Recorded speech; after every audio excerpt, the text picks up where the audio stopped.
Bismillahirrahmanirrahim.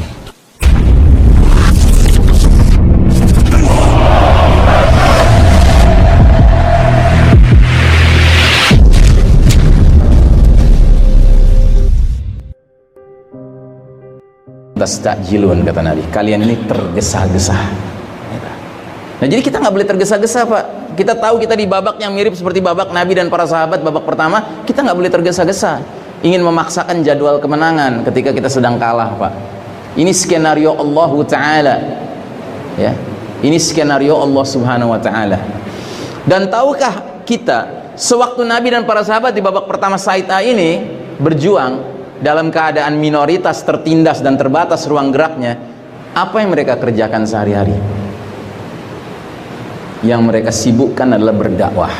Terus saja mereka berdakwah, dan buah dakwahnya kelihatan. Ada saja orang-orang yang tadinya musyrik taubat jadi ahli tauhid, pindah dari syirik ke tauhid, pindah dari jahiliyah ke Islam. Sedemikian konsistennya para sahabat melakukan ini, sampai-sampai pemuka Quraisy musyrikin akhirnya memanggil Nabi Muhammad SAW, terus menawarkan, ya Muhammad, apa sih yang bisa bikin engkau berhenti berdakwah dengan pengikut-pengikutmu? Apakah engkau ingin jabatan kepemimpinan tertinggi? Kami akan berikan kepada engkau. Nabi terima nggak? Nabi terima nggak tawaran itu? Kenapa Nabi nggak terima? Kan kalau logika hari ini kan, cakep nih pegang kekuasaan, kita rubah dari atas, kan gitu. Kenapa Nabi nggak terima? Orang sahabat terzolimi tiap hari. Kenapa Nabi nggak terima coba? Ya karena ada syaratnya kan. Syaratnya apa? Harus berhenti berdakwah, gitu loh. Nah zaman sekarang nggak pakai disuruh berhenti berdakwah, Pak. Begitu mimpin ya nggak pakai dakwah lagi, udah nggak jalanin Islam lagi, udah, gitu loh. Nggak perlu disuruh, udah ngerti aja, ya kan? Oh mau jadi pemimpin, oh berarti syaratnya gue nggak boleh bawa Quran dan Sunnah, gitu. Dan dengan penuh kerelaan, Pak. Kalau perlu ngegelontorin uang miliaran, triliunan, gitu. Nah kenapa saya garis bawahi pelajaran ini, Pak? Karena kita sedang membicarakan soal kepemimpinan, Pak, ya. Zuhur Al-Mahdi, tampilnya Al-Mahdi, ini kita bicara kepemimpinan, Pak. Maka saya harus meyakinkan kita semua di sini, Al-Mahdi sebagai the certified leader, pemimpin yang dapat sertifikasi dari Allah dan Rasulnya yang akan muncul di akhir zaman, saya jamin gak bakal menjadi pemimpin lewat penghitungan suara. Saya jamin itu. Kenapa? Karena Allah mau mengajarkan kita, memang pada hakikatnya kepemimpinan dalam Islam itu tidak bisa muncul kalau lewat mengandalkan kotak suara. Nggak mungkin. That's a different thing, gitu loh. Itu urusan yang berbeda sama sekali. Kalau kita mencita-citakan punya pemimpin Muslim, tidak bisa dengan cara kecuali cara Islam. You see that? Ya. Ini logika mendasar yang ingin saya sampaikan. Supaya apa? Supaya kita nggak terus-menerus membudayakan, mengawetkan apa yang disebut dengan apa? Anak-anak muda sekarang PHP ya. HPH, PHP, PHP. Apa sih kepanjangan? Pemberian harapan palsu. Terus terang, Pak, kalau Bapak masih aja gitu menunggu-nunggu munculnya pemimpin lewat aturan main yang mereka rancang, mereka di sini yang saya maksud siapa? Ini penguasa babak keempat. Penguasa babak keempat siapa sih? Gedung PBB. Mereka penguasa dunia sekarang. Itu pun penguasa di depan layar, gitu loh. Di belakang layarnya siapa? Al-Yahud. Yahudi ini musuh utama kita, Pak. Anda tahu kaum Yahudi ini oleh Allah Ta'ala termasuk kaum yang paling banyak dijelaskan dalam Al-Quran. Kenapa? Karena Allah ingin memberitahu kepada kita who's our real enemy, siapa musuh kita yang sebenarnya. Minan nas, ya, dari kalangan manusia. Kalau dari kalangan jin udah jelas, syaitan. Inna syaitana lakum aduun fattakhiduhu aduwa. Sesungguhnya syaitan bagi kalian adalah musuh, perlakukanlah dia sebagai musuh. Tapi ingat, syaitan itu kan ada dua, minal jinnati wan nas, dari kalangan jin dan dari kalangan manusia. Nah dari kalangan manusia siapa? Al-Yahud. Gitu. Allah takdirkan Yahudi ini menjadi musuh kita. Makanya ketika kita sholat, yang kita minta di samping siratal ladzina an'amta alaihim, kita tegaskan ghairil maghdubi alaihim waladdallin.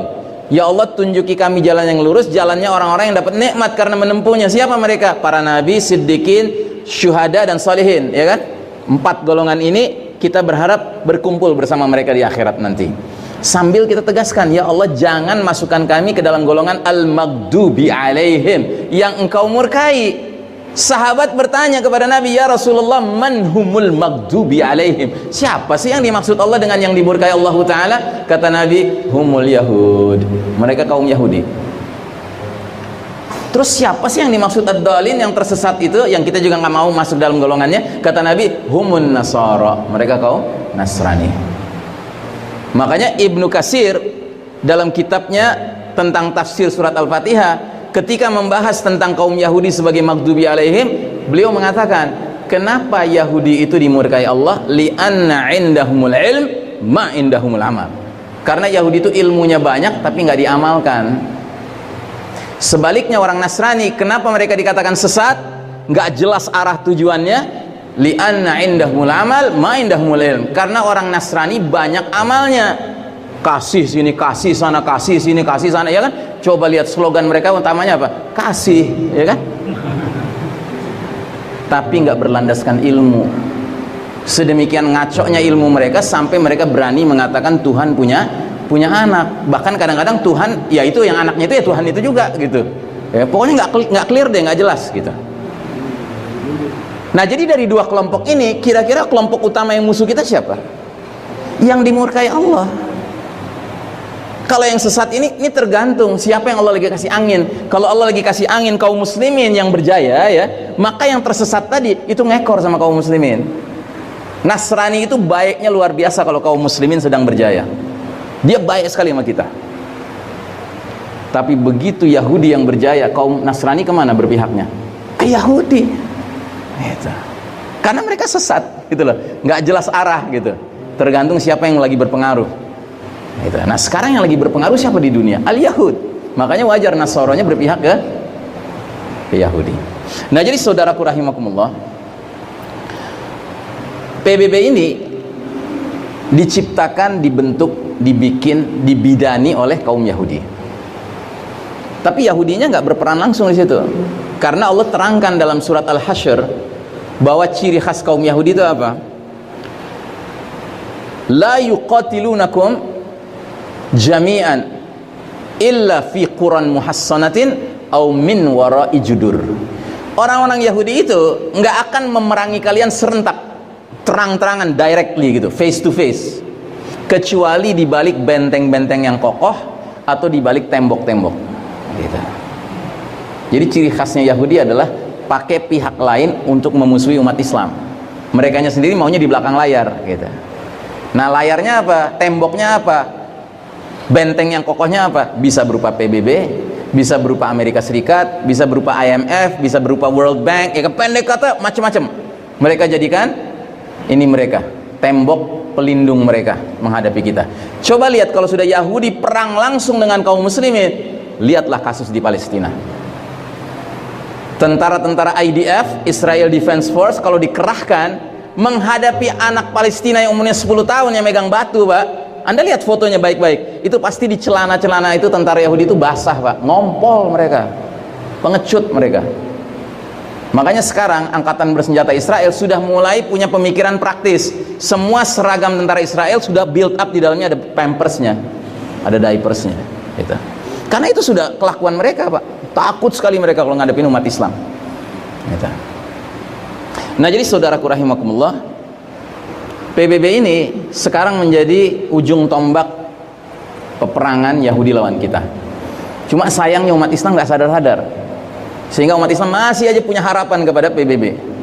Padahal coba lihat, PBB ini punya banyak dewan, dan dewan yang paling menentukan namanya Dewan Keamanan PBB, United Nations Security Council, yang jumlah anggotanya berapa negara? 15, dengan catatan 10 negara tidak permanen, gonta-ganti aplusan. 5 negara permanen, punya hak veto, nggak boleh diutak-atik. Siapa mereka? Amerika, Inggris, Perancis, Rusia, Cina. Ada yang muslim? Ada yang muslim, Pak? Nggak ada, ya. Amerika, Inggris, Perancis, Cina, Rusia. Nggak ada yang muslim. Kalau nggak Yahudi, Nasrani, musyrik. Sehingga Anda kok masih bertanya sih, ini nggak berbuat apa-apa. Ini gimana sih PBB? Masa di Cina ada komunitas muslim terbesar, Uighur namanya, provinsi di Cina, kalau bulan Ramadan nggak boleh puasa di bulan Ramadan, kok PBB diam aja? Yang salah bukan PBB-nya Pak, yang salah kitanya pakai nanya gitu loh. Kenapa masih nanya juga gitu loh? Ya. Apa yang kita mau harapkan dengan pihak kafir sedang mimpin dunia, terus kita berharap mereka mau melindungi kita? Hey, come on, you got the wrong address.